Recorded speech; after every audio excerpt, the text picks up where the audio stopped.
मित्रांनो, इतिहासाची पानं उलटताना कधी विचार केलाय का? हा जो श्वास तुम्ही आज घेताय ना, हा श्वास घेण्याचं स्वातंत्र्य आपल्याला सहजासहजी मिळालेलं नाही.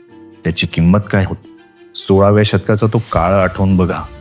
सह्याद्रीच्या कुशीत फक्त रडण्याचे आवाज येत होते. 5 शायांच्या टाचेखाली महाराष्ट्र असा काही चिरडला गेला होता की स्वाभिमान म्हणजे काय हेच लोक विसरून गेले होते. शेत पिकवायचं पण घास परकीयांच्या पदरात टाकायचा. आया बहिणींची अब्रू लुटली जात असताना बापाने मान खाली घालून उभं राहायचं. हेच आपलं जगणं होतं. जर त्यावेळी शिवाजी नावाचा तो सूर्य उगवला नसता तर आज आपल्या घरांवर तुळशीऐवजी परकीय निशाणं असती. इतिहासाची साक्ष देणाऱ्या आपल्या या चॅनलवर आज आपण एका अशा विषयाला हात घालणार आहोत ज्याचा विचार करतानाही अंगावर काटा येत. शिवराय नसते तर आजचा महाराष्ट्र आणि भारत देश कसा असता, जाणून घेऊयात आजच्या या भागात. चला तर मग सुरुवात करूया पहिल्या आणि सर्वात महत्वाच्या मुद्द्यापासून, आपलं सांस्कृतिक आणि धार्मिक अस्तित्व. मुघल आणि आदिलशाहीचा एकच अजेंडा होता, भारताचं पूर्णपणे इस्लामीकरण करणं. दार उल हर्ब म्हणजे काफिरांचा प्रदेश, त्याला दार उल इस्लाम बनवण्याचं त्यांचं स्वप्न होतं. जर महाराज नसते तर आज भारताची संस्कृती इराण किंवा अफगाणिस्तान सारखी असती. विचार करा, ज्या काशी विश्वेश्वराच्या मंदिरात आपण डोकं टेकवतो त्या मंदिराचा जीर्णोद्धार करण्यासाठी जिजाऊ साहेबांना आणि शिवरायांना स्वतः पुढाकार घ्यावा लागला होता. जिजिया कर म्हणजे काय? केवळ हिंदू म्हणून जगण्यासाठी द्यावा लागणारा कर. जर महाराजांनी हिंदवी स्वराज्य उभं केलं नसतं तर आज तुमची आमची ओळख, आपली प्रार्थना करण्याची पद्धत आणि आपली संस्कृती कायमची पुसली गेली असती. आज आपण जो गणेशोत्सव, दिवाळी किंवा पंढरपूरची वारी पाहतो, ती परंपरा टिकवून ठेवण्याचं सर्वात मोठं श्रेय या मातीच्या राजाला जातं.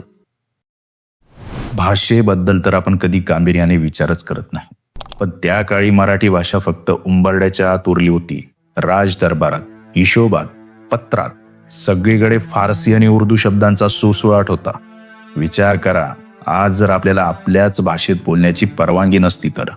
कल्पना करा, महाराष्ट्र राज्याचे आजचे मुख्यमंत्री हे फारसी भाषेत शपथ घेत असते तर. महाराजांनी हे संकट वेळीच ओळखलं. त्यांनी राज्य व्यवहार कोश तयार करून घेतला.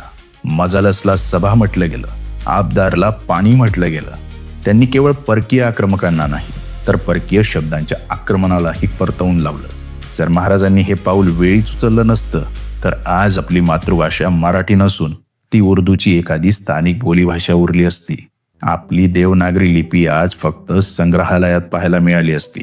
आपली भाषा मेली असती तर आपला विचारही मेला असता.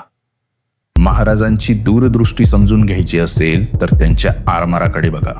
पोर्तुगीज, इंग्रज, डच आणि जंजिऱ्याचा सिद्धी हे सर्व समुद्रावरून भारताला गिळंकृत करायला टपले होते.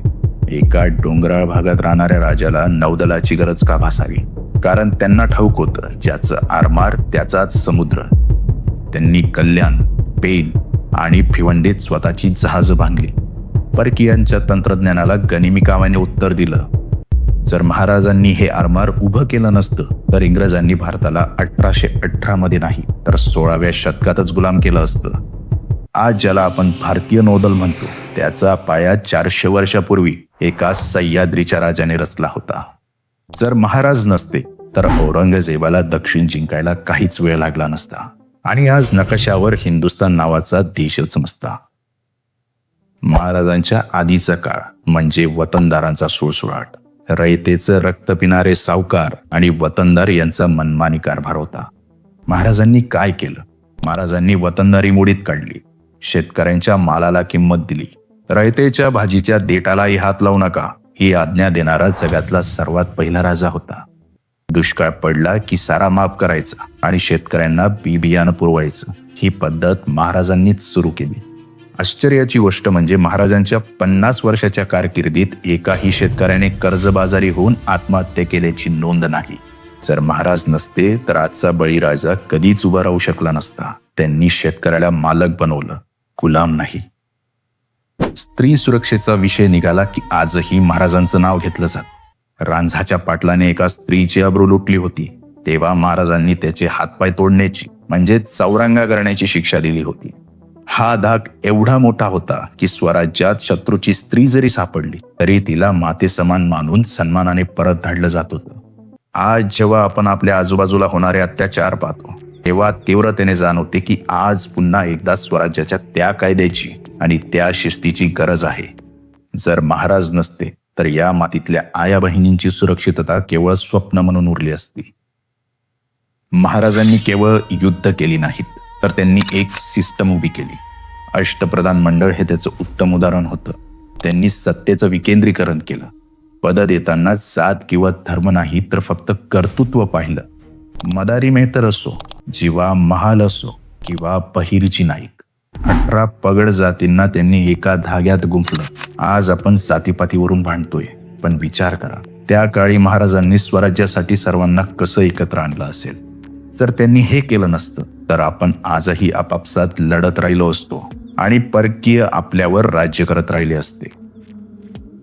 थोडक्यात काय तर शिवाजी महाराज म्हणजे केवळ इतिहास नाही, ते आपलं भविष्य आहेत. त्यांनी आपल्याला बोलायला भाषा दिली, राहायला देश दिला आणि सर्वात महत्वाचं म्हणजे जगावं कसं हा स्वाभिमान दिला. आपण आज त्यांना फक्त पुतळ्यांच्या रूपात पाहतो, पण खरे महाराज त्यांच्या विचारात आहेत. जर आपण त्यांचे विचार पाळले नाहीत तर आपण पुन्हा एकदा मानसिक गुलामगिरीकडे झुकू. महाराष्ट्र फक्त नावाचा नाही तर विचारांचा हवा. मित्रांनो, तुम्हाला काय वाटतं? महाराजांचा कोणता विचार आजच्या तरुण पिढीने सर्वात आधी अंमलात आणायला हवा? कमेंटमध्ये नक्की सांगा. आणि जर तुम्हाला वाटत असेल की हा व्हिडिओ प्रत्येक मराठी माणसापर्यंत पोहोचायला हवा तर त्याला शेअर करायला विसरू नका. जय जिजाऊ, जय शिवराय.